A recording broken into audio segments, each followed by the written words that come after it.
여러분은 혹시 많은 사람들 앞에서 간증을 해보신 일이 있습니까? 신앙생활을 상당히 오래 하였다고 해도 많은 사람들 앞에서 간증을 해본 사람은 그리 많지 않으실 겁니다. 그러나 제가 여러분 혹시 간증을 들어본 일이 있습니까? 이렇게 묻는다면 아마 대부분의 사람들이 예라고 대답할 것입니다.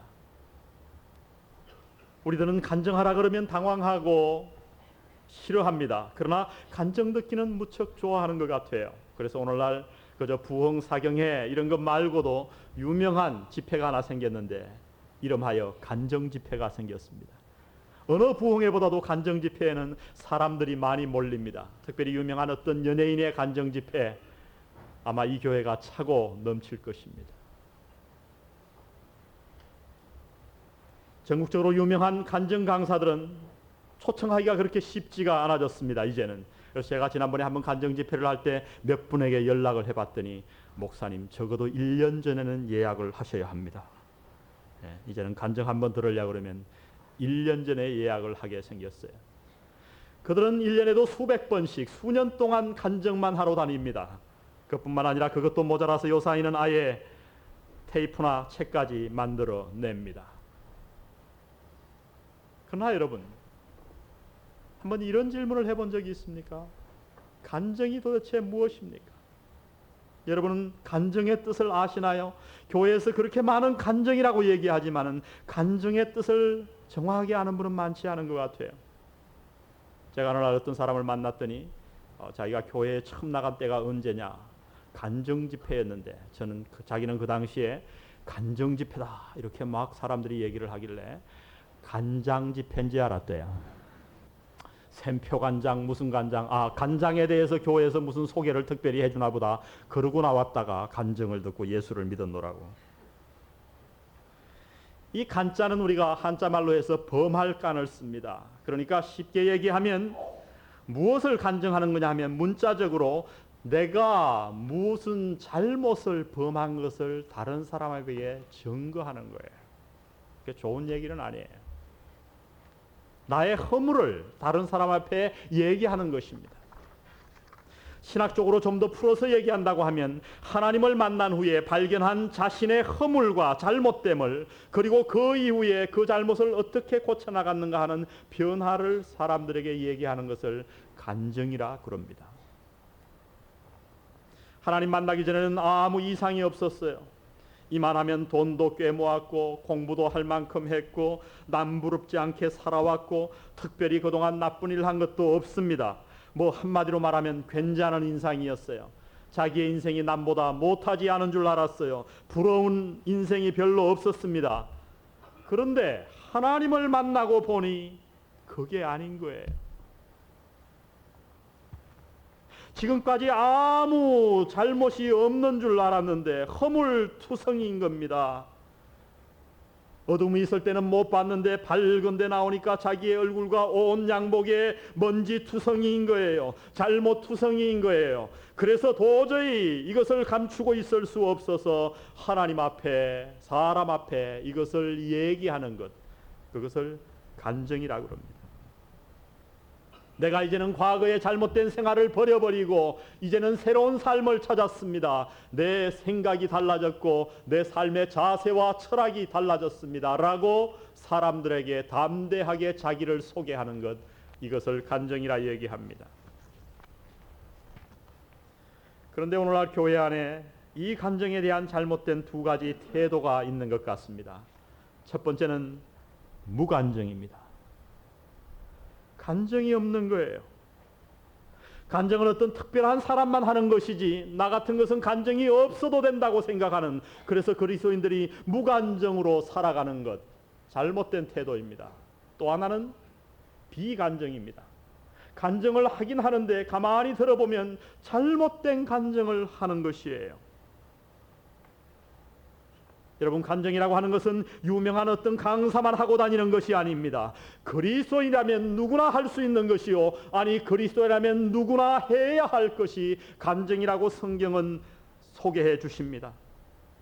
그리스도인은 다시 말하면 반드시 간증이 있어야 합니다. 여러분, 우리가 남자끼리 만나면 군대에서 그까짓 것 몇 년 고생한 것 가지고 만나기만 하면 군대 얘기를 하지 않습니까? 요사이 통계해 보니까 여자가 가장 싫어하는 것 남자들의 군대 얘기, 남자들이 가장 싫어하는 것 여자들의 애 낳은 얘기, 배째 얘기, 이거예요. 요사이는 그저 애 낳은 얘기도 풍속도가 달라졌어요. 옛날에는 그저 힘써서 낳았다 이랬는데 어제 신문에 보니까 우리나라 사람의 45%가 쬐어요. 그러니까 쬐 얘기로 바뀌어야 됩니다. 이제 앞으로 얼마나 더 많이 제왕절개할지 모르겠어요. 여러분, 그까지 몇 시간 고생한 것도 평생을 두고 아니 몇 시간을 입에 거품을 물어가면서 얘기하는데 우리가 살아계신 하나님을 만나고도 할 얘기가 없다니요. 이 세상 만물을 지으시고 여러분을 구원하시기 위해서 이 땅에 인간의 몸을 입고 오셔서 여러분을 그토록 사랑하셔 십자가에 돌아가신 그 하나님의 사랑을 받고서도 그분을 직접 만나고서도 우리가 할 말이 없다고요? 여러분, 이것이 무엇인가 잘못된 거예요. 하나님을 만나고 나서도 할 말이 없다고 하는 것은 무엇을 얘기합니까? 그것은 아마도 하나님을 머리로만 만났을 뿐 정말 하나님을 만난 적이 없는 것인지도 모릅니다. 우리가 대통령 한 번 만나서 악수하고 왔다고 칩시다. 요사이 우리 교단에 보니까 어느 목사님이 대통령에게 모란상을 받았어요. 국민장 모란상. 그런데 그것을 4단 칼라 광고로 축하합니다 해가지고 연속 광고를 내는 걸 봤어요. 대통령에게 모란상 하나 받은 것도 그렇게 자랑하고 다니겠거늘, 얘기하고 다니겠거늘, 살아계신 하나님을 만났는데 어찌 우리에게 할 말이 없단 말입니까? 무간정은 우리의 신앙을 다시 돌아보게 하는 중요한 우리 삶의 잘못된 부분일 수 있습니다. 또 하나의 간정의 큰 잘못은 유명한 강사의 간정도 포함됩니다만 이것은 잘못된 간정이에요. 유명한 강사의 간정이라고 해서 항상 옳은 것은 아닙니다. 때로 어떨 때 보면 굉장히 유명한 사람이 간정을 하는데 들어보면 잘못된 간정이 많아요. 하나님이 마땅히 드러나셔야 되는데 하나님의 역사가 중심이 되어야 하는데 어느새 보면 자기를 낮추는 듯 하면서 자신이 드러나게 됩니다. 그래서 가만히 그 간정들을 보면 하나님은 조연이시고 자신이 주연이 되는 경우가 많아요. 여러분, 이것은 간정이 아닙니다. 오늘 이 아침 저는 여러분에게 두 가지 질문을 던지고 싶습니다. 당신에게 정말 하나님을 만난 얘기가 있습니까? 하나님을 만났던, 과거에 만났던, 어제 만났던 매일매일 삶 속에서 하나님을 만난 얘기들이 여러분에게 진정으로 있으십니까? 두 번째, 만약 그러한 간정이 있으시다면 또 하나의 질문을 여러분에게 드리고 싶습니다. 당신의 간정의 내용은 무엇입니까? 오늘 사도 바울의 간정을 우리가 읽었습니다만 사도 바울은 이 사도행전 같은 책에서만 적어도 3번의 똑같은 간정을 우리에게 들려주고 있습니다. 9장에서 오늘 22장에서 그리고 앞으로 나올 26장에서 사도 바울은 같은 간정을 3번이나 반복해주고 있어요. 왜입니까? 같은 책에서 왜 3번씩이나 같은 얘기를 사도 바울은 반복해야만 했을까요? 그 이유는 단 하나입니다. 간정이 그만큼 중요하기 때문에. 우리 그리스도인이라고 하는 것은 간정을 빼면 아무것도 남지 않기 때문에 그리스도인이란 무엇이냐? 하나님을 만난 얘기를 할 수 있는 사람이 그리스도인이기에 그는 이 간정을 3번씩이나 했고 누가는 이것을 놓치지 않고 3번씩 같은 책에서 기록한 것입니다. 오늘 하나님이 기뻐 받으신, 아니 우리 모든 사람에게 모범을 보인 사도 바울의 간정은 도대체 어떠한 간정일까요? 오늘 저는 이 본문 말씀을 보면서 이 간정이 저와 여러분의 간정이 되기를 간절히 바랍니다. 먼저 하나님이 받으시는, 우리가 해야 할, 그리스도인이 두고두고 나의 자녀들에게, 가족들에게 들려줘야 할 하나님을 만난 간정의 얘기는 다름 아닌 체험적 간정입니다. 한번 따라해 보십시다. 체험적 간정. 체험적 간정. 우리 교회에서는 27 과정을 합니다. 지도자가 되려고 하면 이 27 시리즈 과정을 반드시 졸업해야 돼요. 지금까지 한 200명이 졸업했습니다. 여러분, 우리 교회 처음 나오신 분들 잘 모를지 모르지만 우리 교회는 신앙훈련을 하면 다 하나같이 성적표가 따라다닙니다. 여러분 신앙훈련을 그냥 하는 것 같지만 저희들이 컴퓨터에다가 지금 학점 관리를 다 하고 있습니다.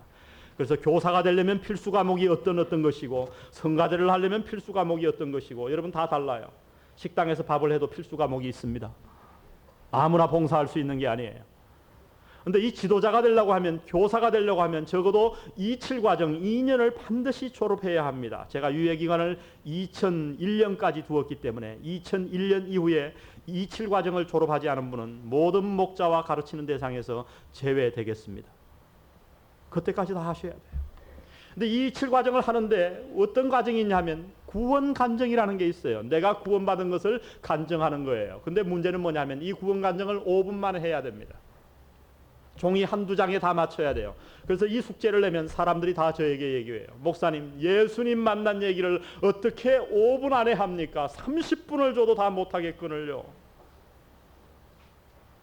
고민을 하며 간증문을 쏘옵니다.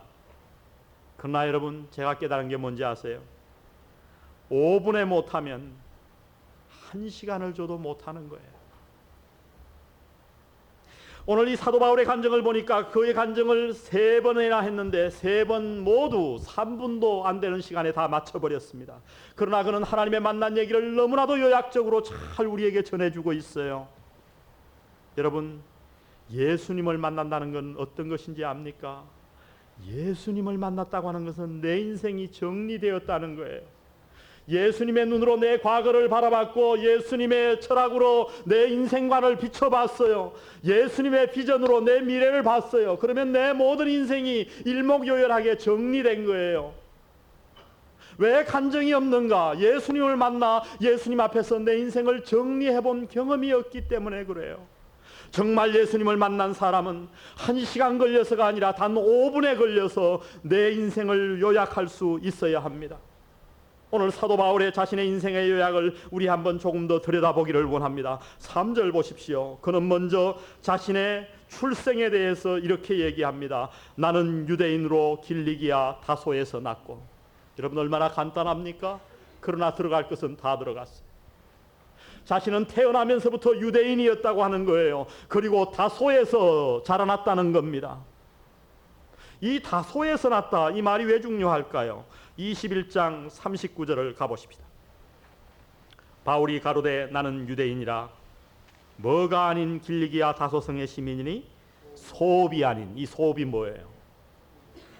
시골 총구석이 아니라는 거예요. 길리기아 다소 그러면 대한민국의 서울, 광주, 부산같이 다 알만한 도시에서 교육을 받고 태어난 사람이라는 거예요. 그리고 그는 자기의 출생뿐만 아니라 학문의 배경을 이렇게 얘기합니다. 이 성에서 자라, 3절입니다. 가말리엘의 문화에서 우리 조상들의 율법에 엄한 교훈을 받았고 오늘 너희 모든 사람처럼 하나님께 대하여 열심하는 자라. 다른 말이 필요 없었어요. 가말리엘의 문화에서 배웠다고요. 그 당시 유대인의 큰 2가지 학파가 있었습니다. 그 당시 사도 바울이 살았던 세대에 주도하던 학파는 힐렐 학파였어요. 그 힐렐 학파 가운데 가장 뛰어난 학자가 누구냐? 그는 다름 아닌 가말리엘이었습니다. 그 당시 하나님의 율법에 대해서 정통하게 배우기를 원하는가? 그러면 가말리엘 문화에 가서 배우라. 그러나 아무나 거기에 들어가서 배울 수가 없었어요. 가말리엘은 제자들을 아무나 뽑지 않았기 때문입니다. 소수만 뽑았습니다. 자기의 학문을 전수해 줄 수 있는 사람.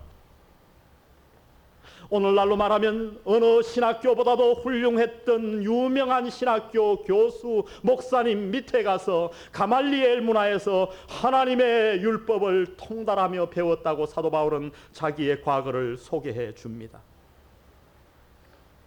그러나 참으로 중요한 한 가지 더 과거 얘기를 해주는데, 그것은 그의 자신의 출생과 학문의 배경뿐만 아니라 생애 방향에 관한 것이었습니다.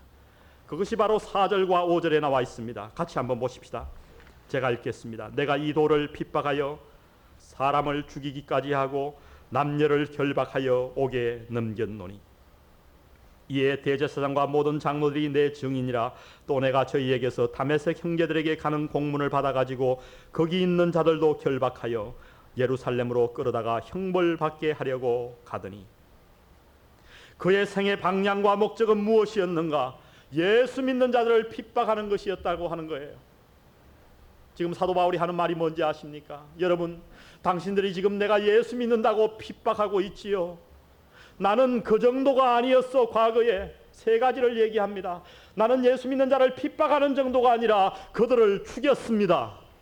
두 번째, 수많은 남녀노소 예수 믿는 자들을 잡아다가 옥에 가두었어요. 이 일에 대제사장과 장로들이 내 증인입니다. 그리고 거기에서 만족하지 아니하고 다메섹에 예수 믿는 사람들이 많다고 하는 소리를 듣고 예수 믿는 자들의 씨를 말리기 위해 대제사장에게 위임장을 받아가지고 다메섹으로 갔던 사람이요, 내가 이랬던 사람이요. 사도 바울은 지금 간증을 하며 자기의 청중들과 자기를 동일시하고 있습니다. 당신들이 예수를 핍박했습니까? 나도 당신들 못지않게 예수를 핍박했던 사람이요. 여러분, 간증에는 이러한 요소가 있어야 합니다. 나도 당신과 같이 세상만 보고 살았던 사람이요, 돈이라고 하면 남부럽지 않게 사랑했던 사람이요, 주색 잡기 하면 뒤지지 않게 나도 그렇게 쾌락을 좋아했던 사람이었어. 그러나 사도 바울은 자기의 간증을 거기서 끝내지 아니하고 그들과 다른 한 가지를 그들에게 얘기해 줍니다. 내가 당신들과 다 똑같았습니다. 율법에 대한 열심이 있었고 유대인 중에 유대인이요 예수 믿는 자를 핍박했고 하나님을 열심히 섬기기 위해 노력했던 사람입니다. 그러나 내게 다른 것이, 당신들과 다른 것이 한 가지가 있습니다. 여러분, 그것이 무엇입니까? 그것은 다름 아닌 예수를 만났던 것입니다. 내가 예수를 만났어. 내가 그렇게 핍박했던 예수님을 내가 만난 것이요. 그 사건을 그는 6절에서 이렇게 얘기해 줍니다. 6절을 보십시다. 가는데 다메섹에 가까웠을 때에 오정쯤 되어 홀련히 하늘로서 큰 빛이 나를 둘러비치매 내가 땅에 엎드러져 들으니 소리 있어 가로되 사울아 사울아 내가 왜 나를 핍박하느냐 하시니. 그는 다메섹을 가다가 빛을 만났습니다. 여러분, 밤에 깜깜한 데 가다가 갑자기 환한 빛을 만났다면 눈이 멀 수 있어요. 그러나 오늘 사도 바울은 정확하게 소개를 해줍니다. 때가 정오쯤 되었다고요. 해가 가장 밝은 때였어요. 그런데 그 해와는 비교도 되지 않는 밝은 빛이 갑자기 다메섹을 향해 가는 사울에게 하늘에서 쏟아져 내립니다. 그 빛을 받은 순간 사도 바울의 눈은 완전히 시력을 잃어버리고 맙니다. 그리고 그는 도저히 말에 있을 수 없어서 내려와 꿇어 엎드립니다. 생각할 겨를도 없이 그는 이렇게 반문합니다. 주여, 예수님이여. 이런 얘기가 아니에요. 높으신 존칭이에요. 주여, 누구십니까?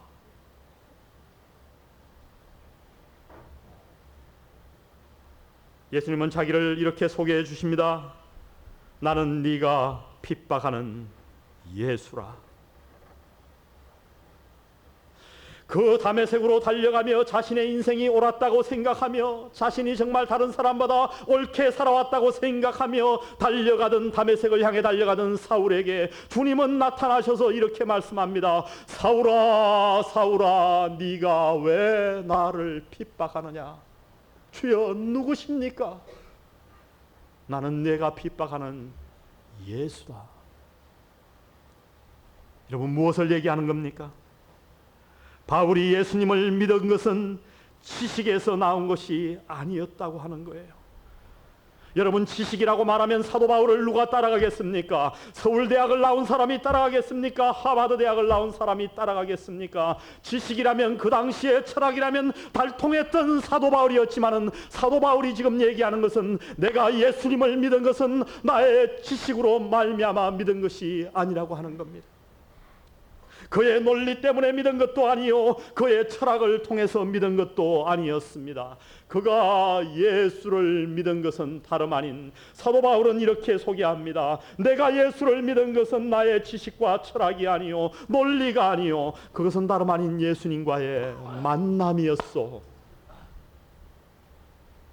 형제들이여, 부형들이여, 아버지들이여, 내 형제들이여, 내가 당신들과 같이 율법에 대하여 열심히 있었고 예수 믿는 자들에 대한 핍박 누구 못지않게 내가 많이 했던 사람이지만은 내가 예수를 만났어. 그는 예수님과의 만남을 얘기합니다. 그는 과거에 하나님을 학문적으로만 알았었습니다. 철학적으로만 알았었습니다. 강의실에서만 하나님을 알았습니다. 어릴 때 부모 밑에서 종교 생활하며 종교적으로만 하나님을 알아왔습니다. 그러나 이 다메섹 도상에서 그는 고백합니다. 비로소 내가 하나님을 만났다고요. 체험했다고요. 여러분, 이것이 중요합니다. 오늘날 교회 안에 수많은 교인들이 하나님을 압니다. 그러나 하나님을 알되 지식으로만 압니다. 하나님 믿습니까? 그러면 그들은 대답합니다. 예, 제가 하나님을 믿습니다. 제가 한 번 더 질문합니다. 그러면 하나님 만난 얘기를 저에게 좀 해주세요. 그들은 못합니다. 한 시간을 들어도 얘기를 하긴 하는데 전부 딴 얘기를 합니다. 하나님 만나셨어요? 얘기를 좀 들려주세요. 예, 목사님, 제가 하나님 만났습니다. 우리 어머님이 무슨 교회 권사님이셨어요. 저희 아버님이 시골교회 교회를 혼자 다 벽돌을 쌓아 지으셨어요. 그동안에 저는 굶고 울면서 얘기를 합니다. 감동적이죠? 제가 주일학교 때부터 교회를 나갔습니다. 성경 공부를 몇 년간 배웠습니다. 제가 교회에서 반사 노릇을 6년간 했고 성가대를 4년간 했습니다. 수많은 얘기를 1시간, 2시간 하지만은 결정적인 얘기가 없어요. 예수님 만난 얘기가 없어요. 오늘 이러한 교인들이 얼마나 교회에 와 앉아 있는지 모릅니다. 당신은 어떻습니까? 당신은 정말 예수님을 만나셨습니까? 그렇다면 제가 한 가지 질문을 여러분에게 더 드리겠습니다. 예수님을 만나셨다면 언제, 어디에서, 어떻게 만나셨나요? 대답하실 수 있겠습니까? 우리가 위대한 연예인과 하나 만나 사인을 받아도 그것을 액자에 걸어놓거든 하나님을 만난 시간을 얘기하지 못합니까? 하나님을 만난 그 사건을 다른 사람에게 얘기할 수 없단 말입니까? 여러분이 그것을 얘기할 수 없다면 여러분은 하나님을 만난 게 아니에요. 머리로만 아시는 겁니다. 종교적으로만 하나님을 안다고 생각할 뿐이에요. 하나님을 만난 얘기를 우리가 할 수 있어야 합니다. 오늘 예수께서 나타나셔서 사울아 사울아 네가 왜 나를 핍박하느냐고 물으셨을 때에 사도 바울은 끄부러지면서 이렇게 묻습니다. 주여 누구십니까? 여러분, 이것이 우리가 물어야 할 질문입니다. 왜요? 예수님이 2000년 전에 돌아가셔서 무덤에 지금까지 묻혀 계시다고 하면 우리는 이 질문을 던질 필요가 없습니다. 그러나 예수님은 지금도 살아계십니다. 그분은 부활하셔서 이 우주 만물을 한 손에 통치하고 계세요. 그러므로 우리는 물어야 합니다. 주님, 도대체 당신이 누구십니까? C.S. 루이스라고 하는 유명한 학자는 참으로 옳은 얘기들을 많이 했는데 전곡을 찌르는 얘기를 하루는 이렇게 했습니다. 예수께서 하신 말씀을 보면 그분은 아주 탁월한 사기꾼이든지 아니면 정말 하나님이시든지 둘 중 하나이다. 여러분, 이것처럼 맞는 얘기가 없어요. 성경을 읽어보면요, 예수님의 얘기를 다 부정하든지 그를 사기꾼으로 보든지 아니면 예수님의 말씀을 다 믿고 그분을 하나님의 아들로 받아들이든지 둘 중 하나를 택하게 되어 있어요. 그런데 오늘 비극이 뭔지 아세요? 수많은 교인들이 그 둘 중 하나를 택하는 게 아니요 중간쯤을 택하고 있습니다. 그분은 4대 성인의 한 분이요 훌륭한 도덕가요 그렇게는 알지만은 그분을 하나님으로는 믿지 않습니다. 그래서 예수님을 믿는 것도 아니에요. 그러나 안 믿는 것도 아니에요. 교회를 안 다니는 것도 아니에요. 그러나 하나님을 만난 체험이 있는 것도 아니에요. 이것도 아니고 저것도 아닙니다. 그 이상을 넘어가지 못하는 교인들이 오늘 우리 교회 안에 얼마나 많은지 모릅니다. 예수님을 믿되 예수님을 교리적으로만 믿습니다. 종교적으로만 믿습니다. 체험이 없어요. 그러나 예수님을 만난 사건이 없는 겁니다. 여러분, 이렇게 신앙생활하니까 우리 안에 능력이 없는 것은 너무나 당연한 거예요.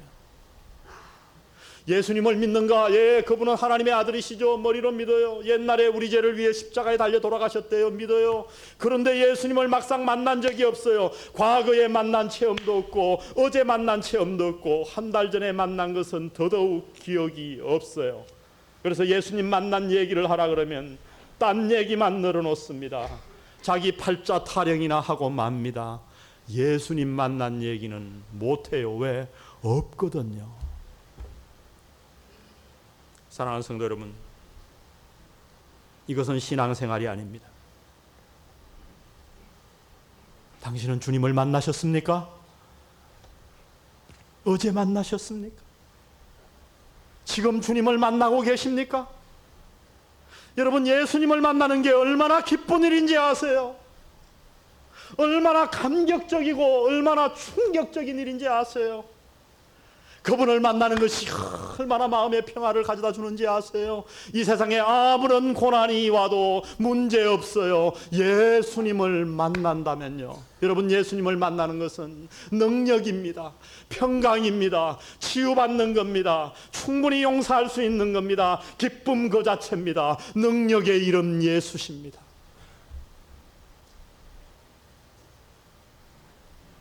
간증이란 무엇인가? 그것은 나의 얘기가 아닙니다. 내가 하나님 만난 얘기를 다른 사람에게 하는 거예요.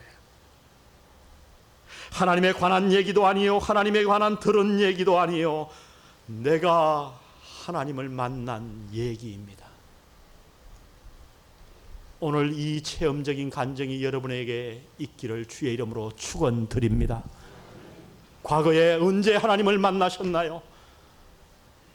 과거의 얘기뿐만 아니라 매일매일 하나님을 만나는 체험적인 것. 여러분, 체험은 관념이 아닙니다. 내 간증이에요. 간증은 내 관념이 아니라 내 체험인 겁니다. 체험적인 간증. 그것이 바로 사도 바울의 간증이었고 그것이 하나님 오늘 이 아침에 우리에게 원하는 간증인 줄 믿습니다. 간증은 체험적이 되어야 합니다. 두 번째, 오늘 본문이 우리에게 가르쳐주는 것은 간증은 계시적이라고 하는 것입니다. 계시적. 여러분, 체험이 상당히 중요합니다. 그러나 문제는 어디에 근거한 체험이냐 하는 것도 너무너무 중요해요. 왜요?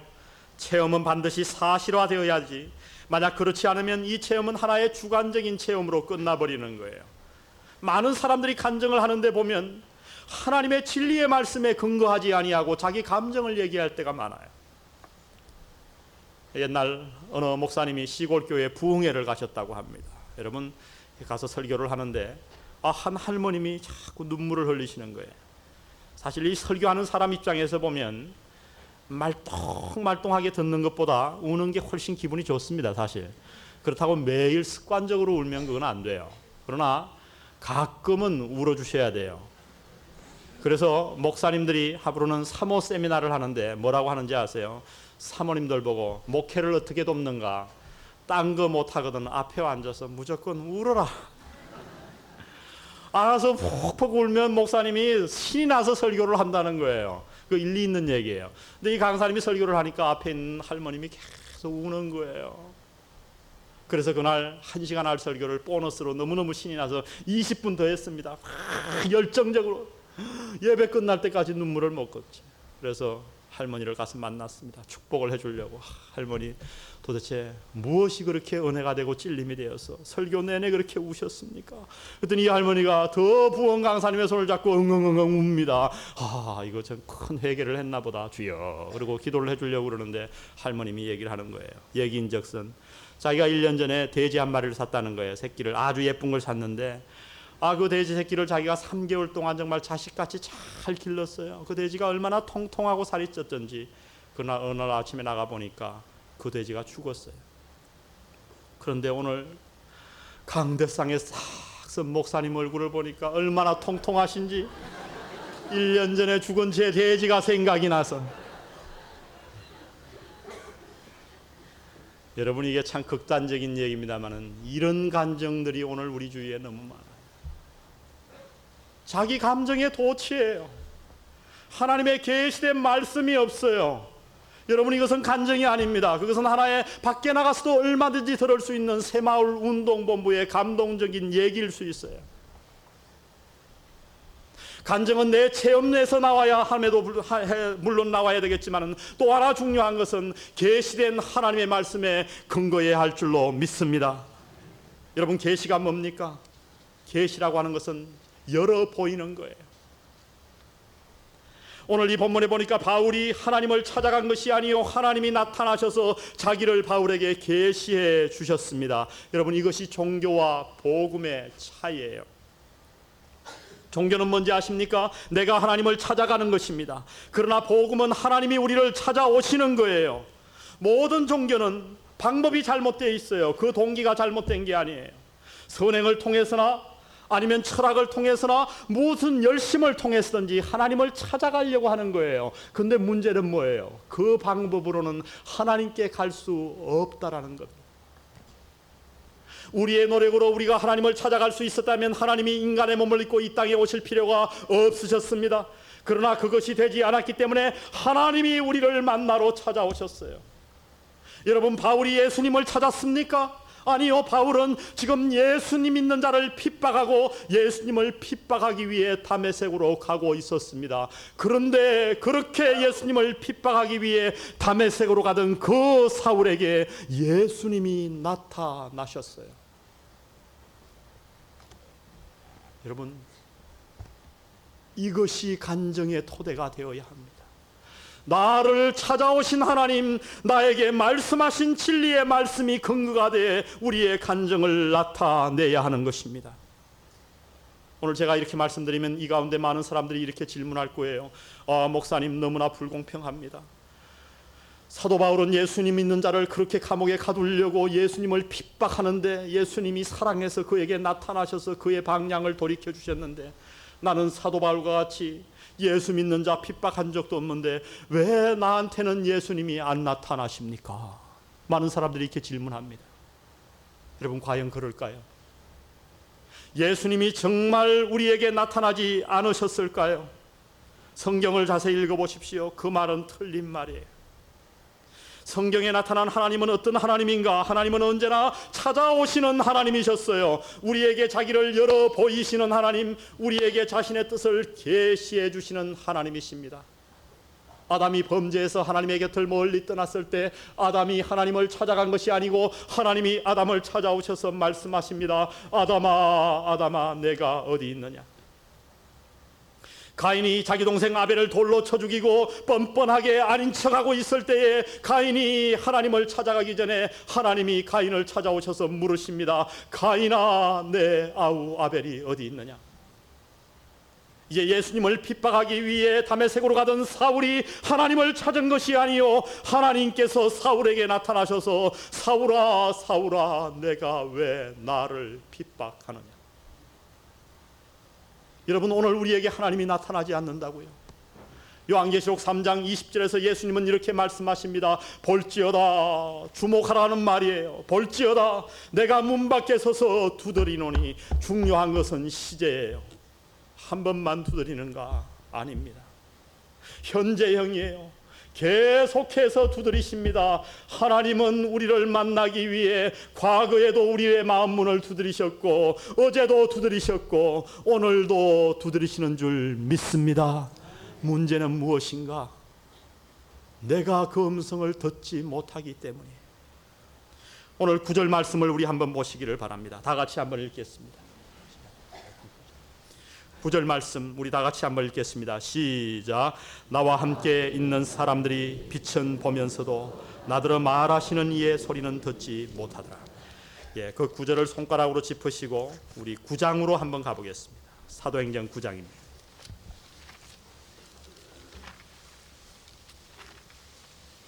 구 장 7절. 같이 가던 사람들은 소리만 듣고 아무도 보지 못하여 말을 못하고 섰더라. 여기에는 같이 가던 사람들이 소리를 들었어요? 안 들었어요? 9장에는 들었어요. 22장에 가보세요. 9절 다시 보세요. 함께 있는 사람들이 비천 보면서도 나더러 말하시는 이의 소리는 듣지 못하더라. 여러분이 사도행전을 정말 깊이 읽으셨다면 이 질문을 저에게 던지셨어야 했습니다.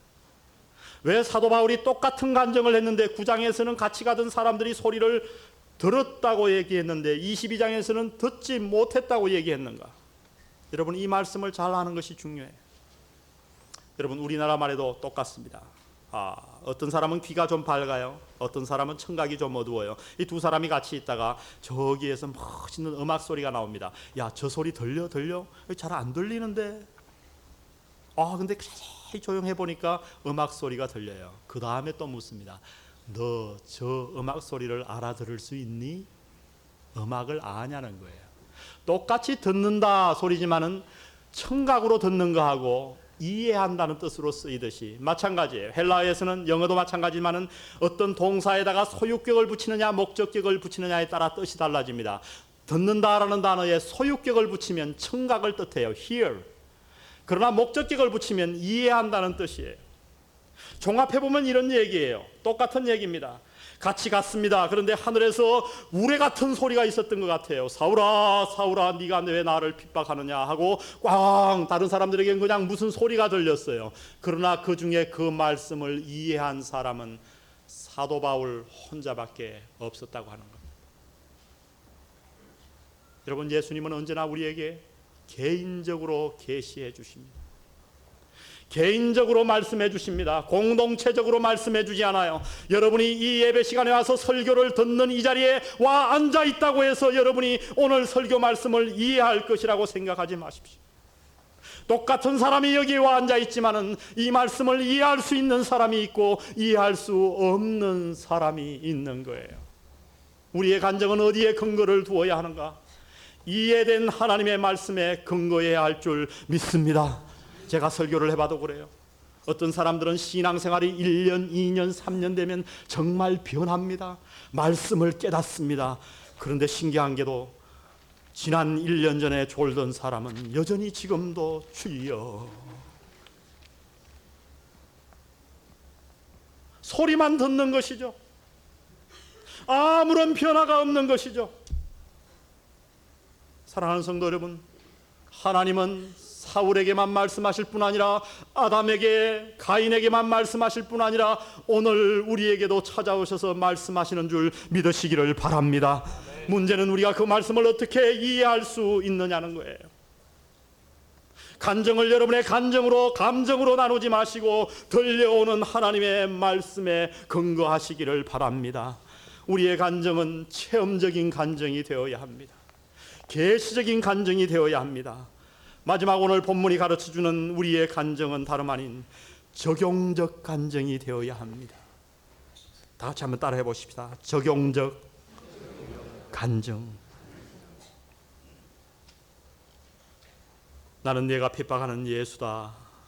이 말을 듣자 사도 바울이 무엇을 얘기합니까? 그 다음에 주여 내가 무엇을 하리까? 여러분, 예수님을 만난 자는 누구나 이러한 질문을 던져야 합니다.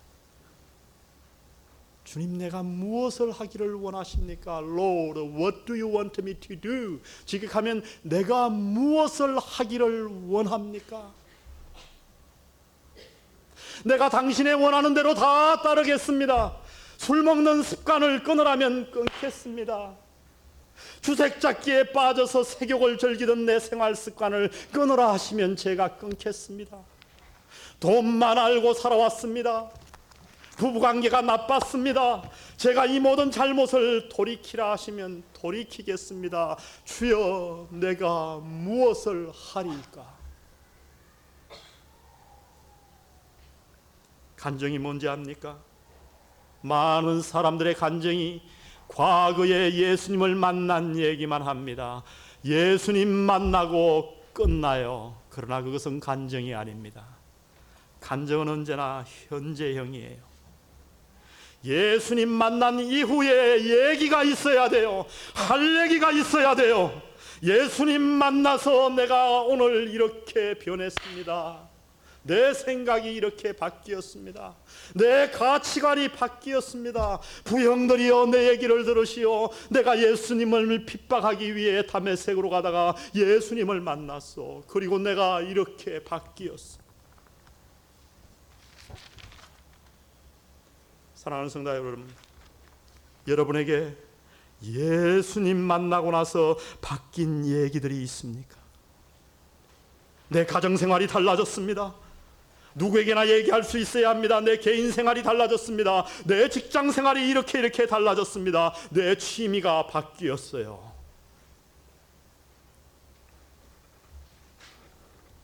무엇을 하리까? 그에 대한 응답을 10절에 우리 다 같이 한번 읽어보십시다. 10절 말씀입니다. 시작.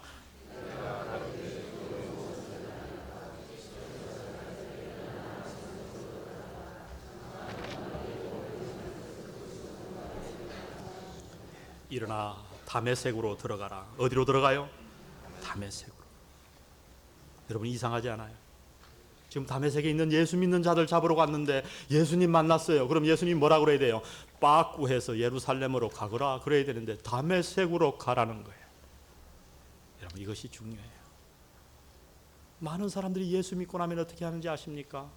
예수 믿고 나서 가정관계가 더 안 좋아져요. 부부관계가 더 안 좋아져요. 옛날에 보니 저놈의 남편이 나쁜 남편인 줄 알았더니 예수 믿고 보니 순 사탄의 자식이네. 이러고 남편과 별거해요. 예수 믿고 나서 아주 친구들과 완전히 담을 쌓아버려요.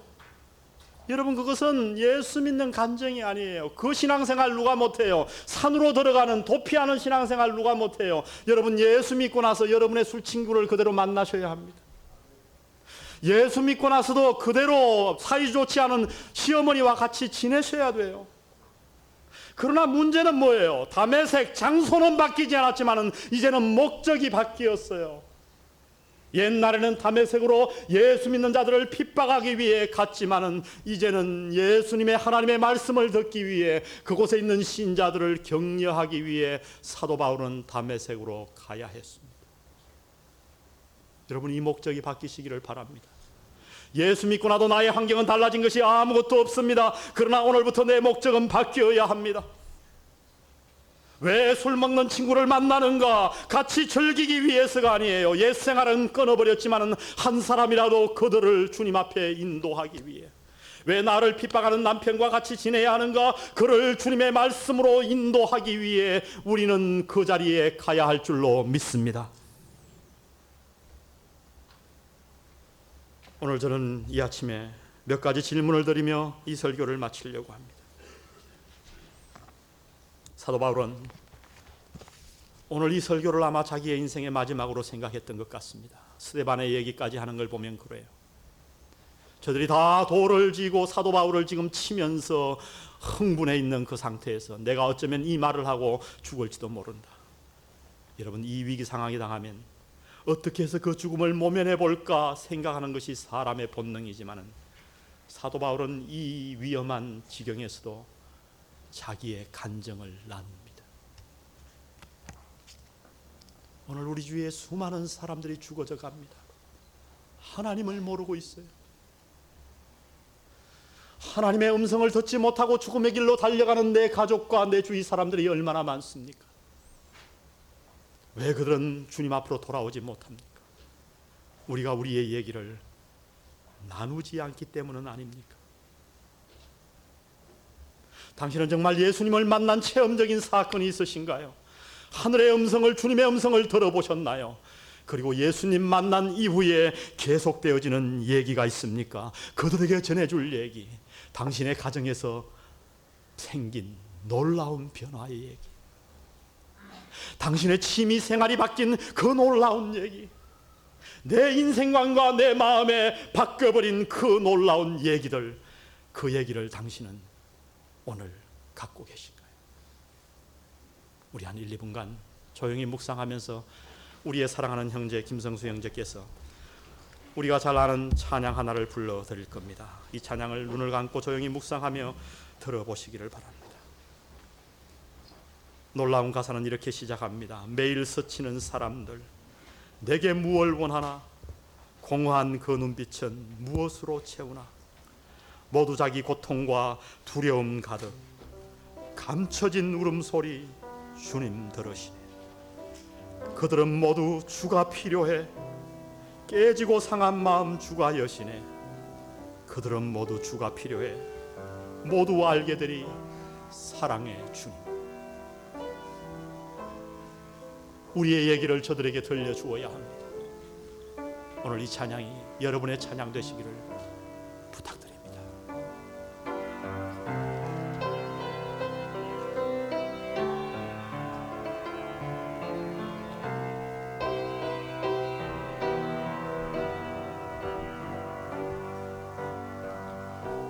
매일 스치는 사람들, 내게 무얼 원하나? 공허한 그 눈빛은 무엇으로 채우나? 모두 자기 고통과 두려움 가득 감춰진 울음소리 주님 들으시네. 그들은 모두 주가 필요해. 깨지고 상한 마음 주가 여시네. 그들은 모두 주가 필요해. 모두 알게 되리 사랑의 주님. 2절을 다 같이 한번 불러보겠습니다. 캄캄한 세상에서 깜깜한 세상에서 빛으로 부른 바다, 잃어버린 자들과 나누라고 하시네. 주의 사랑으로만 주의 사랑으로만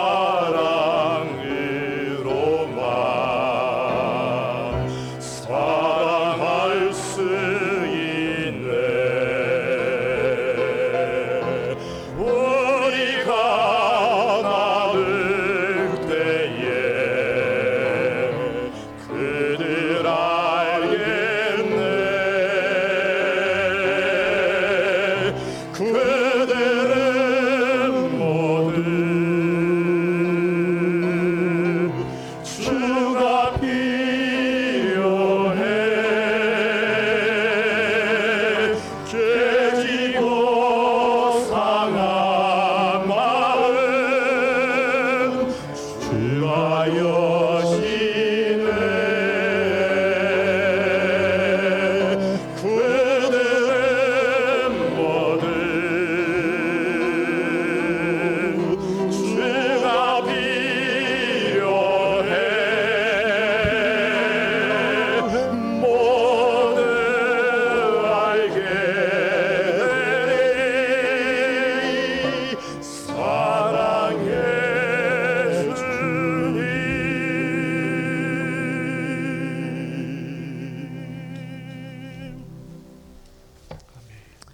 아버지 하나님,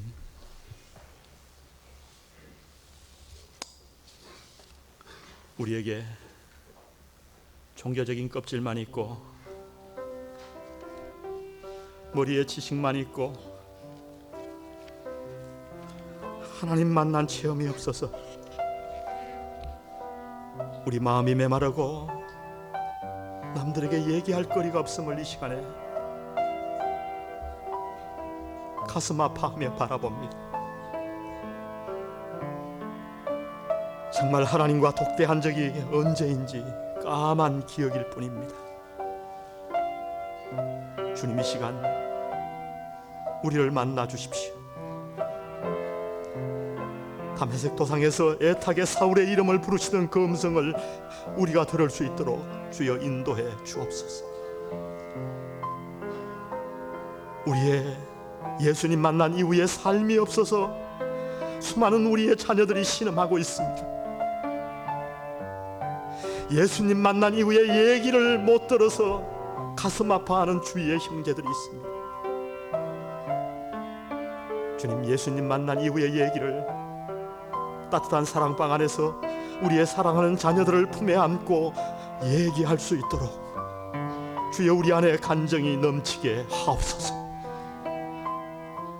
오고 오는 세대에 누구를 만나든 주님을 만난 이 간정, 하나님의 음성을 들었던 그 감격, 예수 믿고 난 이후에 내 삶의 변화를 주저없이 얘기할 수 있는 간정하는 성도들 되게 도와주옵소서. 오늘 우리 주위에 마음에 상처받아 주님을 필요로 하면서도 주님 앞에 나오지 못하는 이 모든 자들에게 아버지 하나님, 우리의 간정으로 그들을 주님 앞에 인도해내기를 원합니다. 주의 사랑을 우리가 전하는 자 되기를 원합니다. 주님, 우리를 사용하여 주옵소서. 오늘 우리의 헌신의 표시로 작은 물질을 당신에게 드렸습니다. 주님, 물질만 드리지 않게 하시고 우리를 온전히 주님 앞에 헌신하는 참 드림의 시간 되도록 이 시간을 인도하여 주옵소서. 예수님의 귀하신 이름으로 기도드렸습니다.